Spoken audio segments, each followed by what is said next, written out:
Hello everyone, welcome to SS Odia tutorial. आजिर आलोच्य विषय रही shop मोचन कविता। कवि होउछन्ति अति बड़ी जगन्नाथ दास। पूर्वरु आमे प्रथम भाग आलोचना करिचे। आज होउछि कवितार द्वितीय भाग। एही आलोच्य कविताटी जगन्नाथ दासंकर अमर कृति भागवतर दशम स्कंध 69 अध्यायरु एही प्रसंगटी आसीअछि। यह साप मोचन प्रसंग रही नृगराजा तांकर जो अभिशापग्रस्त होइथिले कृष्णंकर करस्पर्शरे तांकर जो मोक्ष प्राप्ति ताहा हेउछि साप मोचनर विषय वस्तु। पूर्व भिडियो रे आमे आलोचना करिथिले कृष्णंकर पुत्र माने बण मध्यरे जेतेबेले क्रीड़ा करुथिले तृषार्त अवस्थारे से माने जलर अनुसंधान करिकी गोटे कूप देखिथिले एवं से कूप को जेतेबेले जाइछन्ति ता भितरे जल न देखिकी देखिछन्ति एक विशाल जंतु एवं से अद्भुत जंतु बा अद्भुत जीवटी से माने कौन बोली चिन्हिचन्ति क्रुकलास बा एंडुओ बोली चिन्हिचन्ति। तत्पर से माने भाबिछन्ति से एंडुओटी को कूप मध्यरु बाहर करिबा तापाई से उद्यम करिछन्ति किंतु से उद्यम रे से माने कहिछन्ति सफलता लाभ करि नाहंती। जेतेबेले जण जण करी दौड़ी साहाय्य रे एंडुओटी को बाहर को आनिबा को चेष्टा करिछन्ति सेतेबेले असफल हेइछन्ति एवं परवर्ती समय रे से माने भाबिछन्ति मिलित भावरे परि एका सांगरे समस्ते मिसिकी से दौड़ीटी को टाणिबे जहा फल रे कोन हेबो से एंडुओटी कूप मध्यरु बाहरी आसी पारिबो एवं सेमानकर चेष्टा को होइछि असफल हेइछि। सेमान निजको लज्जाबोध करिसन्ति जे आमे माने कृष्णंकर पुत्र होइकि आमे सामान्य एंडुओटी को कूप मध्यरु बाहर करि पारलेनि। समस्ते कौन भाबिबे कौन ना कृष्णंकर पुत्र समस्ते ये बाहर करि पारलेनि एंडुओ को ए कथा भाबिकि समस्ते कौन करिवे सेमानंकु तांको कौन लागुछि लज्जा लागुछि समस्ते हसिबे बोली से कहउचन्ति। आमे एठु आलोचना करिबा टाणन्ते तिले न चलिला लाज तो मरणु बलिला श्रीकृष्ण बीर्जे आंभ जन्म शुणी हसिबे सर्वजन। ए पर्यंत आलोचना करिथिले जेतेबेले आमे कृष्णंकर पुत्र होइकि आमे जेतेबेले से एंडुओ को बाहर करि न पारिलु सबु लोक माने सर्वजन माने कौन हेबे आम उपरे हसिबे ए कथा कृष्णंकर पुत्र माने भाबिचन्ति। रिपु हसिबे एहा सुनी किबा बोलिबे चक्रपाणी रोहिणी सुत सुनी एहा आंभरे होइबे निर्दया। रिपु होची शत्रु माने मध्य ए कथा सुनिले ए प्रसंग सुनिले से माने मध्य हसिबे। चक्रपाणी होउछन्ति कृष्ण जेतेबेले ए कथा सुनिबे कृष्ण सेतेबेले कौन कहिबे से कथा मध्य से माने भाबिचन्ति। रोहिणीर पुत्र होउछन्ति बलराम जेतेबेले जानिबे कूप मध्यरु क्रुकलास को उद्धार करि पारलुनु से माने बलराम कौन करिवे ना आम उपरे निर्दय हेबे। आ पुरवासी माने बधुजने पुरर जो बहु माने अछन्ति से माने मुहरे लुगा देकी से माने मध्य हसिबे। पुरे हसिबे बधुजने बसन आच्छादी बदने निराशे कृष्ण पासे जाई बोलंती सिरे कर देई। से माने जानुछन्ति से माने कौन जानुछन्ति ना आम कथा सुनिकी समस्ते हसिबे। आमर जेतेबेले एही प्रसंग जानिबे रोहिणीर सुत बलराम से कौन करिवे आम उपरे निर्दय हेबे एवं बधुजन माने बहु माने से माने मध्य हसिबे हेले आमे कौन करिबा आमे निराश आमे जेतेबेले से क्रुकलास को उद्धार करि पारुनु ताहले आमे होछि कोन आमे निराश। से निराश समय से माने कहा पाखु जाइछन्ति कृष्णंक पाखु जाइछन्ति एवं सिरे कर देई सिरे होछि मस्तकरे कर होछि हस्त मस्तकरे हाथ देकी कौन कहिछन्ति भो देव सुन सावधाने अद्भुत कथा घोर बने ବନ ଗହନେ ଅନ୍ଧକୂପ ତା ମଧ୍ୟେ କୃକଲାସ ରୂପ। ଭୋ ଦେବ ହେ ଦେବ ହେ କୃଷ୍ଣ ହେ ପିତା କ'ଣ ଶୁଣ ସାବଧାନେ, ସାବଧାନ ରହିକି ଶୁଣ। କେଉଁ କଥା ଶୁଣ? ନା ଏକ ଆଶ୍ଚର୍ଯ୍ୟକର କଥା ଆମେ ବଣ ମଧ୍ୟରେ ଦେଖିକି ଆସିଛୁ। କ'ଣ ସେ ଆଶ୍ଚର୍ଯ୍ୟଟି କଥା? ନା ବନ ଗହନରେ ଏକ ଅନ୍ଧକୂପ ଅଛି, ଅନ୍ଧାର କୂପ ଅଛି। ସେଇ କୂପ ମଧ୍ୟରେ ଏକ କୃକଲାସ ରୂପ, ଏକ ପର୍ବତ ଆକାରର ଜନ୍ତୁ ରହିଛି। ପର୍ବତ ପ୍ରାୟ ତା ଶରୀର ନ ଚଳେ ଅତି ଗୁରୁତର। ଓଟାରି ନ ପାରିଲୁ ବଳେ ଟାଣନ୍ତେ ଚରଣ ନ ଚଳେ। ଏ ବଡ଼ ଲଜ୍ଜା ବିପରୀତ ଶୁଣି ହସିଲେ ଯଦୁନାଥ। କ'ଣ ସେ ଆଶ୍ଚର୍ଯ୍ୟର କଥା ରହିଛି? ସେ କୂପ ମଧ୍ୟରେ ଏକ କୃକଲାସ ସ୍ୱରୂପ, ସେଇ ଏଣ୍ଡୁଅ ସ୍ୱରୂପ ଏକ ପର୍ବତ ଆକାରର, ପର୍ବତ ପାଇଁ ପ୍ରାୟ ତାର ଶରୀର ହେଉଛି ଏକ ପର୍ବତ ପରି ଏକ ବିରାଟ ଅଚଳର ଶରୀର ପଡ଼ିଛି। ସେଇ କୂପ ମଧ୍ୟରେ ଆମେ ଯେତେବେଳେ ତାକୁ ଓଟାରିକି ଟାଣିକି ଯେତେବେଳେ ବାହାର କରିବା ପାଇଁ ଚାହିଁଲୁ, ଆମର ସମସ୍ତ ବଳ, ସମସ୍ତ କ୍ଳାନ୍ତି, ଆମର ଶତ ଚେଷ୍ଟା ପରେ ମଧ୍ୟ ସେ ହେଲେ ଟିକେ ହେଲେ କ'ଣ ହେଲା, ଟିକେ ହେଲେ ଚଳ ହେଲା ନାହିଁ।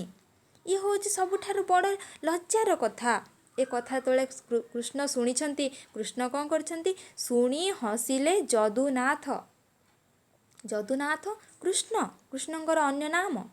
ଯଦୁନାଥ ଏ କଥା ଶୁଣିକି ହସିଛନ୍ତି। ହସିକି କ'ଣ କହିଛନ୍ତି? ନା ବୋଲନ୍ତି ଚାଲ ଯିବା ବନେ, ପୋଏ ଧାଇଁଲେ ତୋଷ ମନେ। ଏମନ୍ତେ ଘୋର ବନେ ଯାଇ, କୃପେ ଚାହିଁଲେ ଭାବଗ୍ରାହୀ।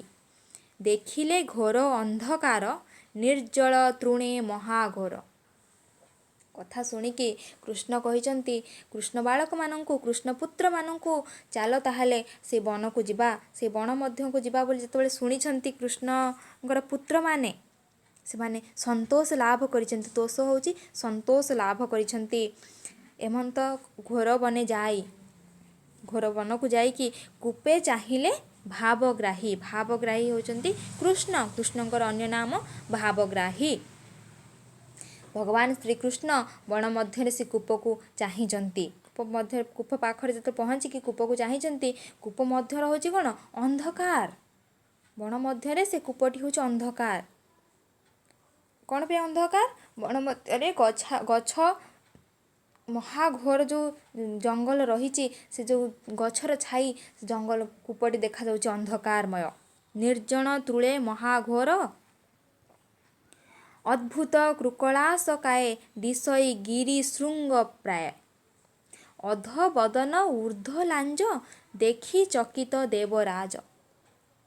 ସେ ଅନ୍ଧାର ମଧ୍ୟକୁ ଯେତେବେଳେ ନିରୀକ୍ଷେଇକି ଦେଖିଛନ୍ତି, ତା ମଧ୍ୟରେ ଏକ ଗିରିଶୃଙ୍ଗ, ପର୍ବତ ପରି ଏକ କୃକଳାସ, ଏକ ଏଣ୍ଡୁଅ ଦେଖାଯାଉଛି। ଅଦ୍ଭୁତ ଏଣ୍ଡୁଅ, ଯାହାର ଶରୀର ହେଉଛି ପର୍ବତ ସମ।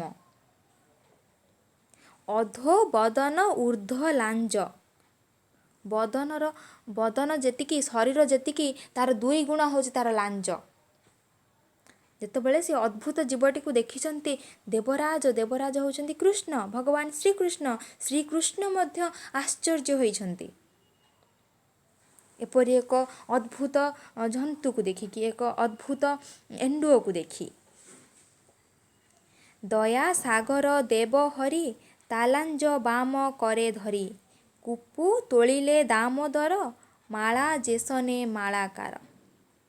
କ'ଣ କୁହାଯାଇଛି ଏଠାରେ? ମାଳା ଯେପରି ଭାବରେ ମାଳାକାର ଗୋଟି ଗୋଟି କରିକି ମାଳାକୁ ତୋଳିଥାଏ, ସେହିପରି ଭାବରେ କୂପ ମଧ୍ୟରୁ ଦାମୋଦର ହେଉଛନ୍ତି ଶ୍ରୀକୃଷ୍ଣ। ଶ୍ରୀକୃଷ୍ଣ କ'ଣ କରିଛନ୍ତି? ମାଳାକାର ଯେପରି ଭାବରେ ଗୋଟି ଗୋଟି କରି ମାଳାକୁ ତୋଳେ, ସେହିପରି ଭାବରେ କୃଷ୍ଣ କ'ଣ କରିଛନ୍ତି? ତାଙ୍କ ବାମ ହସ୍ତରେ ସେଇ ଦୟାସାଗର ଦେବହରି ହେଉଛନ୍ତି ଶ୍ରୀକୃଷ୍ଣ। ଶ୍ରୀକୃଷ୍ଣ ବାମ ହସ୍ତରେ ସେଇ କୃକଲାସର ଲାଞ୍ଜକୁ କ'ଣ କରିଛନ୍ତି? କୂପ ମଧ୍ୟରୁ ତୋଳିଛନ୍ତି। କିପରି ଭାବରେ? ନା ମାଳାକାର ଯେପରି ଭାବରେ ଗୋଟି ଗୋଟି କରି ମାଳାକୁ ତୋଳେ, ସେହିପରି ଭାବରେ ତାକୁ ତୋଳିକି ଆଣିକି ତଳେ ପକାଇ ଦେଇଛନ୍ତି। ଯେତେବେଳେ ତଳେ ପକାଇଛନ୍ତି, ତାପରେ କ'ଣ ହେଇଛି? ନା ତୋଳି ପକାନ୍ତେ ହୃଷିକେଶ, ପ୍ରାଣ ଛାଡ଼ିଲା କୃକଳାସ। ଯେତେବେଳେ ତଳେ ପକାଇ ଦେଇଛନ୍ତି, ହୃଷିକେଶ ହେଉଛନ୍ତି ଶ୍ରୀକୃଷ୍ଣ। ସେତେବେଳେ କ'ଣ ହେଇଛି, କୃଷ୍ଣଙ୍କର କରସ୍ପର୍ଶରେ ସେହି କୃକଳାସ, ସେହି ଏଣ୍ଡୁଅ ପ୍ରାଣ ଛାଡ଼ିଛି। ଯେତେବେଳେ ପ୍ରାଣ ଛାଡ଼ିଛି, ଦେହତ୍ୟାଗ କରିଛି, ଯେଣୁ ଲାଗିଲା କୃଷ୍ଣଙ୍କର ଦିବ୍ୟ ସ୍ୱରୂପ ହେଲା ତାର। କୃଷ୍ଣଙ୍କର କରସ୍ପର୍ଶରେ ସେହି କୃକଳାସ ପ୍ରାଣ ଛାଡ଼ିକି ତା ମଧ୍ୟରୁ ଏକ ଦିବ୍ୟ ସ୍ୱରୂପ ହେଇଛି। କ'ଣ ସେ ଦିବ୍ୟ ସ୍ୱରୂପ କିପରି ଦେଖାଯାଏ? ନା ସେ ଦିବ୍ୟ ସ୍ୱରୂପ କିପରି ଦେଖାଯାଏ? ନା ଉଦୟ ଗିରି ଶିଖେ ଶଶୀ, ଯେସନେ ଗଗନେ ପ୍ରକାଶୀ, ସୁଧ ସୁବର୍ଣ୍ଣ ଦେହ ଝଳି, ଜଳ ଦେ ଯେସନ ବିଜୁଳି, ଦିବ୍ୟ ବସନ ଗନ୍ଧମାଳ, ଦେଖି ଚକିତ ନନ୍ଦବାଳ। ସେ ଦିବ୍ୟ ସ୍ୱରୂପ କିପରି ଦେଖାଯାଉଛି? ନା ସୁଧ ସୁବର୍ଣ୍ଣ ଦେହେ ଝଳି, ସୁଧ ସୁବର୍ଣ୍ଣର ଦେହରେ ଯେତେବେଳେ ଝଳି ଲାଗିଥାଏ, ଯେଉଁପରି ଭାବରେ ଚକଚକ୍ କରୁଥାଏ, ଗଗନେ ଯେସନେ ଗଗନେ ପ୍ରକାଶୀ, ଉଦୟ ଗିରି ଶିଖେ ଶଶୀ, ଯେସନେ ଗଗନେ ପ୍ରକାଶୀ। ଚନ୍ଦ୍ରର ଉଦୟରେ, ପର୍ବତ ଗିରିଶିଖରରୁ ଚନ୍ଦ୍ରର ଉଦୟ ଯେଉଁପରି ଭାବରେ ଚିକ୍କଣ ଦେଖାଯାଉଥାଏ ଆକାଶରେ, ଗଗନ ହେଉଛି ଆକାଶ, ଚକଚକ୍ କରୁଥାଏ, ସେହିପରି ହେଉଛି ସେ ଦିବ୍ୟ ସ୍ୱରୂପ। ଆଉ କାହା ସହିତ ତୁଳନା କରାଯାଇଛି? ନା ସୁଧ ସୁବର୍ଣ୍ଣର ଯେଉଁପରି ଭାବରେ ଝରି ଚକଚକ୍ କରୁଥାଏ, ସେହିପରି ମଧ୍ୟ ସେ ଦିବ୍ୟ ସ୍ୱରୂପ ଚମକୁଛି। ଜଳ ଦେ ଯେସନେ ବିଜୁଳି, ମେଘରେ ଯେତେବେଳେ ବିଜୁଳି ମାରେ, ବିଜୁଳି ଯେପରି ଭାବରେ ଚମକାଏ, ସେହି ଦିବ୍ୟ ସ୍ୱରୂପ, ଦିବ୍ୟ ବସନ ଗନ୍ଧମାଳ, ଦେଖି ଚକିତ ନନ୍ଦବାଳ। ସେହିପରି ଚମକୁଥିବା ଏକ ଦିବ୍ୟ ସ୍ୱରୂପ ଏବଂ ଦିବ୍ୟ ବସନ ଧାରଣ କରିଛି। ସେହିପରି ତା ମଧ୍ୟରୁ ଗନ୍ଧମାଳ, ଦିବ୍ୟ ବସନର ଯେଉଁ ଗନ୍ଧମାଳ ଦେବତାମାନଙ୍କର, ତାକୁ ଦେଖିକିରି ନନ୍ଦବାଳ ଶ୍ରୀକୃଷ୍ଣ କ'ଣ ହେଇଛନ୍ତି? ଚମକି ଉଠିଛନ୍ତି, ଆଶ୍ଚର୍ଯ୍ୟ ହୋଇଛନ୍ତି ଯେ କୃକଳାସରୁ ଏକ ଦିବ୍ୟ ପୁରୁଷ କିପରି ଭାବରେ ଉଭା ହୋଇଛି। ତାହା ଜାଣନ୍ତି କୃଷ୍ଣ ଏକେ, ବିଖ୍ୟାତ ଅର୍ଥେ ନରଲୋକେ, ତାର ବଦନ ଚାହିଁ ହସି, ପୁଛନ୍ତି ପ୍ରଭୁ ବ୍ରହ୍ମରାଶି। ସେ ହେଉଛନ୍ତି ଜଗତର କର୍ତ୍ତା ଶ୍ରୀକୃଷ୍ଣ, ସବୁ ଜାଣିଛନ୍ତି, ଜାଣିକି ବି କ'ଣ କରିଛନ୍ତି? ବିଖ୍ୟାତ ଅର୍ଥେ ନରଲୋକେ, ଏ ନରଲୋକରେ, ନର ସଂସାରରେ ଯାହା ହେଉଛି ସବୁର ବିଖ୍ୟାତ ଦର୍ଶା କିଏ? ଶ୍ରୀକୃଷ୍ଣ। ସବୁ ଜାଣିକି ମଧ୍ୟ ତାର ବଦନକୁ ଚାହିଁକି ଶ୍ରୀକୃଷ୍ଣ ହସିଛନ୍ତି। ପୁଛନ୍ତି ପ୍ରଭୁ ବ୍ରହ୍ମରାଶି, ବ୍ରହ୍ମରାଶି ଶ୍ରୀକୃଷ୍ଣ କ'ଣ ପୁଛନ୍ତି? ପୁଛନ୍ତି ହେଉଛି ପଚାରନ୍ତି। ଏ ଜଗତର କର୍ତ୍ତା ଶ୍ରୀକୃଷ୍ଣ ସବୁ ଜାଣିକି ମଧ୍ୟ ତାର ମୁଖକୁ ଚାହିଁ, ତାର ବଦନ ହେଉଛି ମୁଖ, ତାର ମୁଖକୁ ଚାହିଁ ହସିଛନ୍ତି ଏବଂ ପଚାରିଛନ୍ତି। କ'ଣ ପଚାରିଛନ୍ତି? ନା ତୁ ମହାଭାଗ ପୁଣ୍ୟ ଦେହି, ଦେବତା ପ୍ରାୟ ମୁଁ ମଣଇ, କହତୁ କେବଣ ପୁରୁଷ, କିମ୍ପା ହୋଇଲୁ କୃକଲାସ, କି ପାପ ବସୁ ଭୋଗ କରି, ଶରୀର ଅନ୍ଧ କୂପେ ଭରି, ଏକୂପେ ଅଛୁ କେତେ କାଳ, କହ ନ କରି ଅବହେଳ। କ'ଣ ପଚାରିଲେ? ନା ତୁ ତ ମହାଭାଗ ପୁଣ୍ୟ ଦେହି ଭଳିଆ ଦେଖାଯାଉଛୁ, ତୁ କ'ଣ କିପରି ଭାବରେ, କିମ୍ପା ହୋଇଲୁ କୃକଲାସ, କିପରି କୃକଲାସ ହୋଇଲୁ, କିପରି ଏଣ୍ଡୁଅ ହୋଇଲୁ, କ'ଣ ପାପ ଭୋଗ କରିଛୁ? ଜଣେ ଦିବ୍ୟ ପୁରୁଷ ଏଣ୍ଡୁଅ ହେଇଛି ମାନେ କ'ଣ? ଅଭିଶାପ ଭୋଗ କରିଛି। କ'ଣ ପାପ ଭୋଗ କରିଛୁ? ଏହି ଶରୀର ମଧ୍ୟରେ, ଏହି କୂପ ମଧ୍ୟରେ, ଏହି ଅନ୍ଧକାର କୂପ ମଧ୍ୟରେ କେତେ କାଳ, କେତେ ସମୟ, କେତେ ବର୍ଷ ଅତିବାହିତ କରିଛୁ? ଅବହେଳା ନ କରି, ଡେରି ନ କରିକି କହ। ତୁହି ତ ନୋହୁ ପାପୀ ଜନ, କହ ଏ କେବଣ ବିଧାନ। ତୁ ତ ପାପୀ ଜନ ନୁହଁ, କିପରି ଭାବରେ ଏ ଯେଉଁ ବିଧାନ ରହିଛି, ଆସିକି ପାପ ଭୋଗ କରିଛୁ, କେଉଁ ଅଭିଶାପଗ୍ରସ୍ତ ହୋଇକି, ସେ କଥା କହ ବୋଲି କହିଛନ୍ତି। ଶୁଣିତେ ଯୋଗ୍ୟ ଯେବେ ମୁହିଁ, କହ ନିର୍ଭୟ ଚିତ୍ତ ହୋଇ, ଏମନ୍ତ କୃଷ୍ଣ ବାକ୍ୟ ଶୁଣି, ଆନନ୍ଦେ କହେ ନୃପମଣି। ତୁ ତ ପାପୀ ଜନ ନୁହଁ, ତୁ ତ ପୁଣ୍ୟବନ୍ତ, ତୁ ତ ଦେବରୂପ, ଦିବ୍ୟ ସ୍ୱରୂପ ତୋର। ତାହେଲେ କିପରି ଭାବରେ ଏ ଯେଉଁ ବିଧାନ ରହିଛି, ତୁ କେଉଁ ପାପ ଭୋଗ କରିକି ଆସିକି ଅନ୍ଧାର କୂପ ମଧ୍ୟରେ କେତେ ସମୟ ଅତିବାହିତ କରିଛୁ? ତୁ ଯଦି ମୋତେ ଯୋଗ୍ୟ ଭାବିବୁ, ତାହେଲେ ଏଇ କଥା କହିବୁ। ଯେତେବେଳେ କୃଷ୍ଣ ଏଇ କଥା କହିଛନ୍ତି, କୃଷ୍ଣଙ୍କର ବାକ୍ୟ ଶୁଣି ନୃପରାଜ ଆନନ୍ଦ ଚିତ୍ତରେ କ'ଣ କହିଛନ୍ତି? ଶିରେ ମୁକୁଟ ରବି ପ୍ରାୟ ନମିଲା ଗୋବିନ୍ଦର ପ୍ରାୟ। ଶିରେ ମୁକୁଟ, ଶିରେ ହେଉଛି ମସ୍ତକରେ, ଯାହାର ମସ୍ତକରେ ମୁକୁଟ ସଦୃଶ, ରବି ପ୍ରାୟ ସୂର୍ଯ୍ୟ ପରି ତେଜିଆନ, ଯାହାର ମୁକୁଟ ହେଉଛି କ'ଣ? ସୂର୍ଯ୍ୟ ପରି ତେଜିଆନ, ସେଇ ଗୋବିନ୍ଦଙ୍କର, ସେଇ ଶ୍ରୀକୃଷ୍ଣଙ୍କର, ସେଇ ଦୟାସାଗରଙ୍କର, ସେହି ଦାମୋଦରଙ୍କର ପାଦ ପୟରେ ମୁଁ ନମସ୍କାର କରିଅଛି, ମୋର ଶତ ଶତ କୋଟି ପ୍ରଣାମ ଜଣାଉଅଛି। କିଏ କହୁଛି? ନୃଗରାଜ। ଭୋ ନାଥ ନୃଗରାଜ ମୁହିଁ, ଇକ୍ଷ୍ୱାକୁ ବଂଶେ ଜାତ ହୋଇ। ମୁଁ କିଏ? ନା ମୁଁ ହେଉଛି ନୃଗରାଜ। ମୋର ଜନ୍ମ ଇକ୍ଷ୍ୱାକୁ ବଂଶରେ। ଇକ୍ଷ୍ୱାକୁ ବଂଶ କ'ଣ? ନା ସୂର୍ଯ୍ୟ ବଂଶର ପ୍ରସିଦ୍ଧ ରାଜା ବା ଭଗବାନ ରାମଚନ୍ଦ୍ର ଇକ୍ଷ୍ୱାକୁ ବଂଶରେ ଜନ୍ମ ଲାଭ କରିଥିଲେ। ସେହି ଇକ୍ଷ୍ୱାକୁ ବଂଶରେ ମୁଁ ନୃଗରାଜ ମଧ୍ୟ ଜନ୍ମ ଲାଭ କରିଛି। ମୋର ବଂଶ ହେଉଛି ଇକ୍ଷ୍ୱାକୁ। ଜଗତ ମଧ୍ୟେ ଯେତେ ଦାନୀ, ତାହାଙ୍କ ମଧ୍ୟେ ମୁଁ ଅଗ୍ରଣୀ। ତୁ ତାହା ଅଛୁ ଭଲେ ଜାଣି, ମୁଁ କି କହିବି ପରିମାଣି। ସର୍ବଭୂତଙ୍କ ଆତ୍ମା ତୁହି, ଅଶେଷ ଜ୍ଞାନ ତୋର ତହିଁ। କ'ଣ କୁହାଯାଇଛି? ନା ମୁଁ ହେଉଛି ନୃଗରାଜ, ମୋର ଜନ୍ମ ଇକ୍ଷ୍ୱାକୁ ବଂଶରେ। ଜଗତ ମଧ୍ୟରେ ଯେତେ ଦାନୀ ଅଛନ୍ତି, ମୁଁ ସେଇ ଦାନୀମାନଙ୍କ ମଧ୍ୟରେ ଅଗ୍ରଣୀ। ପ୍ରଥମରେ ଆସୁଛି ସବୁ ଦାନୀମାନଙ୍କ ମଧ୍ୟରେ ମୁଁ ହେଉଛି ଅଗ୍ରଣୀ। ତୁ ତ ତାହା ଭଲ ଭାବରେ ଜାଣିଛୁ ହେ ଜଗତର କର୍ତ୍ତା, ତୁ ତ ଭଲ ଭାବରେ ଜାଣିଛୁ ଶ୍ରୀକୃଷ୍ଣ। ପୁଣି କ'ଣ ପାଇଁକି ପରିମାଣି, କ'ଣ ପ୍ରମାଣ ପାଇଁକି ମୋତେ ଏ କଥା ପଚାରୁଛୁ? ସର୍ବଭୂତଙ୍କ ଆତ୍ମା ତୁହି। ସର୍ବଭୂତଙ୍କର ଆତ୍ମା କିଏ? ସେ ଶ୍ରୀକୃଷ୍ଣ। ସମସ୍ତଙ୍କର ଆତ୍ମା ହେଉଛନ୍ତି ଶ୍ରୀକୃଷ୍ଣ। ତୁ ତ ସମସ୍ତଙ୍କ ଆତ୍ମାରେ ବିରାଜମାନ, ତୁ ସବୁ ଜାଣିଛୁ। କ'ଣ ପାଇଁକି, କ'ଣ ପ୍ରମାଣ କରିବା ପାଇଁକି ମୋତେ ଏ କଥା ପଚାରୁଛୁ? ମୁଁ କିପରି ଅଭିଶାପଗ୍ରସ୍ତ ହୋଇଛି ସେ କଥା ମଧ୍ୟ ତୋତେ ତ ଜଣାଅଛି। ଅଶେଷ ଜ୍ଞାନ ହେଉଛି କାହାର? ଶ୍ରୀକୃଷ୍ଣଙ୍କର। ତୋର ତ ଅଶେଷ ଜ୍ଞାନ, ସମସ୍ତଙ୍କର ଆତ୍ମା ହେଉଛୁ ତୁ। କିପରି ଭାବରେ ମୋର ପ୍ରମାଣ ପାଇଁ ପଚାରୁଛୁ? ଏ କଥା କିଏ କହିଛି? ନା ନୃଗରାଜ କହିଛନ୍ତି। ତୁ ନାଥ ଭଲେ ଏହା ଜାଣୁ, କେବଳ ମୋତେ ପରିମାଣୁ। ତଥାପି ଆଜ୍ଞା ଘେନି ଶିରେ, କହିବି ତୋହର ଛାମୁରେ।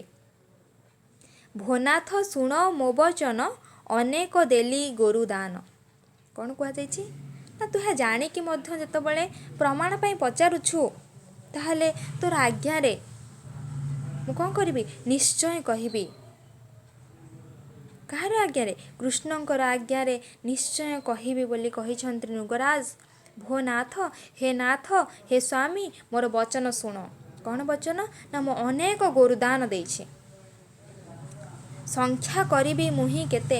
ଏତେ ଗୋରୁ ଦାନ କରିଛି ଯେ ତାର ସଂଖ୍ୟାକୁ ମୁଁ କେମିତି କହିବି? କିପରି ଭାବରେ ମୁଁ କହିବି ଯେ ମୁଁ ଏତେ ଗୋରୁ ଦାନ ଦେଇଛି? କ'ଣ ଉପମା ଦେଲେ ସେଇ ଗୋରୁ ଦାନ ମୁଁ କେତେ କରିଛି ତାହା କହିହେବ? କ'ଣ ରହିଛି ସେ ଉପମା? ଭୂମିରେ ଅଛି ଯେତେ ଧୂଳି, ଗଗନେ ଯେତେ ତାରାମାଳି। ବରଷା ଧାରା ଯେତେ ହୋଇ, ଏହି ପ୍ରମାଣେ ଦେଲି ଗାଇ। ମୁଁ ଯେତେ ଗୋରୁଦାନ କରିଛି ତାହା କିପରି ଭାବରେ କହିବି? ସଂଖ୍ୟାରେ ତ କହିପାରିବି ନାହିଁ। ଅନେକ ଦେଇଛି। ଯେତେ ଦେଇଛି, ଭୂମିରେ ଯେତେ ଧୂଳି ରହିଛି ସେହିପରି ମୁଁ ସେତେ ଗୋରୁଦାନ କରିଛି। ଆଉ କହିବାକୁ ଗଲେ ଗଗନରେ, ଆକାଶରେ ତାରାମାଳି ଯେତେ ଅଛନ୍ତି ଗଣି ହେବନି, ଅସଂଖ୍ୟ। ଭୂମିରେ ଧୂଳି ମଧ୍ୟ ଆମେ ଗଣି ପାରିବାନି, ଅସଂଖ୍ୟ। ବରଷା ଧାରା ଯେତେ ହୋଇ, ବର୍ଷାର ଧାରା ଯେତେ ପଡ଼ିଯାଏ, ଯେତେ, ସେ ହେଉଛି କ'ଣ? ମୁଁ ଗୋରୁ ଦାନ ଦେଇଥିବାର ପ୍ରମାଣ। କ୍ଷୀର ସମ୍ପୂର୍ଣ୍ଣ ରୂପବନ୍ତୀ, ସାଧୁ ତରୁଣ ବତ୍ସାବତୀ। ସୁନ୍ଦର ସୁକପିଳ ବର୍ଣ୍ଣ, ସୁବର୍ଣ୍ଣ ଶୃଙ୍ଗ ଗୁଣପୂର୍ଣ୍ଣ। ଖୁରରେ ରଜତ ଖଞ୍ଜଣି, ଉଚିତ ଧନେ ତାହା କିଣି। କ'ଣ କୁହାଯାଇଛି? ଯେଉଁ ଏତେ ଏତେ ଅସଂଖ୍ୟ ଅସଂଖ୍ୟ ସଂଖ୍ୟାର ଯେଉଁ ଗୋରୁ ଦାନ କରିଛନ୍ତି, କ'ଣ ସେ ଗୋରୁ ରହିଛି? ନା କ୍ଷୀର ସମ୍ପୂର୍ଣ୍ଣ ରୂପବନ୍ତୀ। କ୍ଷୀରରେ ସମ୍ପୂର୍ଣ୍ଣ ରୂପବନ୍ତୀ ଗାଈକୁ ମୁଁ ଦାନ କରିଛି। ସାଧୁମାନଙ୍କୁ ତରୁଣମାନଙ୍କୁ ଯୁବକମାନଙ୍କୁ ବତ୍ସାବତୀ ବାଛୁରୀ ସହିତ ଗାଈ, ବତ୍ସା ହେଉଛି ବାଛୁରୀ ସହିତ ଗାଈ ମଧ୍ୟ ଦାନ କରିଛି। ସୁନ୍ଦର ସୁକପିଳ ବର୍ଣ୍ଣ ସୁବର୍ଣ୍ଣ ଶୃଙ୍ଗ ଗୁଣପୂର୍ଣ୍ଣ, ସମସ୍ତଙ୍କୁ ସୁନ୍ଦର ସୁକପିଳ ବର୍ଣ୍ଣର ସୁବର୍ଣ୍ଣ ଶୃଙ୍ଗ ଥିବା ସେ ସବୁ ଗାଈମାନଙ୍କୁ କ'ଣ କରିଛି ନା ଖୁରରେ ରଜତ ଖଞ୍ଜିଣ, ରଜତ ହେଉଛି ରୂପା, ସେ ଗାଈମାନଙ୍କୁ ଯେତେବେଳେ ଦାନ କରିଛି ତାକୁ କ'ଣ କରିଛି ଉଚିତ ଧନେ ତାହା କିଣି, ଉଚିତ ଯେତେବେଳେ ଏତେ ଅସଂଖ୍ୟ ସଂଖ୍ୟାର ଗାଈ ଦାନ କରିଛି ସମସ୍ତଙ୍କୁ ଉଚିତ ଧନ ଦେଇକି ତାହା କିଣିକି ଆଣିଛନ୍ତି ସେ ରାଜା। ଏବଂ ଦୋହନ ଅର୍ଥେ କାଂସ୍ୟ ପାତ୍ର ବସ୍ତ୍ର କୁସୁମ ମାଳା ଗାତ୍ର, ଗନ୍ଧ ଚନ୍ଦନ ମାଳ ସାଜି ଷଡ଼ର୍ଘ୍ୟେ ବିପ୍ର ପାଦ ପୂଜି, ବରିଲି ଯେମନ୍ତ ବ୍ରାହ୍ମଣ ଭୋ ନାଥ ସାବଧାନେ ଶୁଣ, ଯୁବା ସୁଗୁଣ ସାଧୁଶୀଳ ଦରିଦ୍ର କୁଟୁମ୍ବ ଗହଳ। ଯେତେବେଳେ ମୁଁ ସେମାନଙ୍କୁ ଉଚିତ ଧନ ଦେଇକି ମୁଁ ସେମାନଙ୍କଠୁ ଗାଈ କିଣିଛି ଏବଂ ଦାନ ଦେଲାବେଳେ ଦୋହନ ଅର୍ଥେ କାଂସ୍ୟ ପାତ୍ର ବସ୍ତ୍ର କୁସୁମ ମାଳା ଗାତ୍ର, ବସ୍ତ୍ର କୁସୁମ ମାଳା ହେଉଛି ଗାଈର ଦେହକୁ ଲୁଗା ଆଉ ଫୁଲମାଳରେ ସଜେଇକି ଗନ୍ଧ ଚନ୍ଦନ ଦେଇକି ମାଳା ଲଗେଇକି ସେମାନଙ୍କୁ କ'ଣ କରିଛି ଷଡ଼ର୍ଘ୍ୟେ ବିପ୍ର ପାଦ ପୂଜି, ସେମାନଙ୍କୁ ପୂଜା କରିକି ବରିଲି ଯେମନ୍ତେ ବ୍ରାହ୍ମଣ, ସେ ଗାଈମାନଙ୍କୁ ପୂଜା କରି ଗୋମାତାମାନଙ୍କୁ ପୂଜା କରି ତାପରେ କ'ଣ କରିଛି ବ୍ରାହ୍ମଣମାନଙ୍କୁ ବରଣ କରିଛି, ବ୍ରାହ୍ମଣମାନଙ୍କୁ ଦାନ କରିଛି। ଭୋ ନାଥ, ହେ ନାଥ, ହେ ଶ୍ରୀକୃଷ୍ଣ ସାବଧାନ ହେଇକିରି ଶୁଣ, ମୁଁ ତ ଏତେ ପୁଣ୍ୟ କାମ କରିଥିଲି, ଗୋଦାନ କରୁଥିଲି, କିପରି ଭାବରେ ଏହି ଅଭିଶାପଗ୍ରସ୍ତ ହୋଇଛି ସେ କଥାକୁ ସାବଧାନ ହେଇକି ଶୁଣ। ଯୁବା ସୁଗୁଣ ସାଧୁଶୀଳ ଦରିଦ୍ର କୁଟୁମ୍ବ ଗହଳ, ଉତ୍ତମ ବ୍ରହ୍ମଚର୍ଯ୍ୟ ଦୀକ୍ଷା ବେଦାଧ୍ୟୟନେ ମନ୍ତ୍ର ଶିକ୍ଷା, ଏମନ୍ତ ବିପ୍ରେ ସାବଧାନ ସୁପୁଣ୍ୟ କାଳେ ଦେଲି ଦାନ। କେଉଁ ଦାନ ଦେଇଛନ୍ତି କାହାକୁ ନା ଯୁବା ସୁଗୁଣ ସାଧୁଶୀଳ, ସୁଗୁଣ ବ୍ୟକ୍ତିମାନଙ୍କୁ, ସାଧୁମାନଙ୍କୁ, ଯୁବକମାନଙ୍କୁ, ଦରିଦ୍ରମାନଙ୍କୁ, କୁଟୁମ୍ବର ସମସ୍ତଙ୍କୁ କ'ଣ କରିଛନ୍ତି, ଆଉ କାହାକୁ ନା ଉତ୍ତମ ବ୍ରହ୍ମଚର୍ଯ୍ୟ ଦୀକ୍ଷା, ଯେଉଁମାନେ ବ୍ରହ୍ମଚର୍ଯ୍ୟରେ ଦୀକ୍ଷା ଅଛନ୍ତି, ବେଦାଧ୍ୟୟନରେ ଯେଉଁମାନେ ମନ୍ତ୍ର ସିଦ୍ଧିରେ ଯେଉଁମାନେ ପଣ୍ଡିତମାନେ ଏବଂ ବିପ୍ରେ ସାଧୁ ପଣ୍ଡିତମାନେ ସେମାନଙ୍କୁ କ'ଣ କରିଛି ପୁଣ୍ୟକାଳ ଦେଖିକି ଏ ସମସ୍ତଙ୍କୁ ମୁଁ ଦାନ ଦେଇଛି।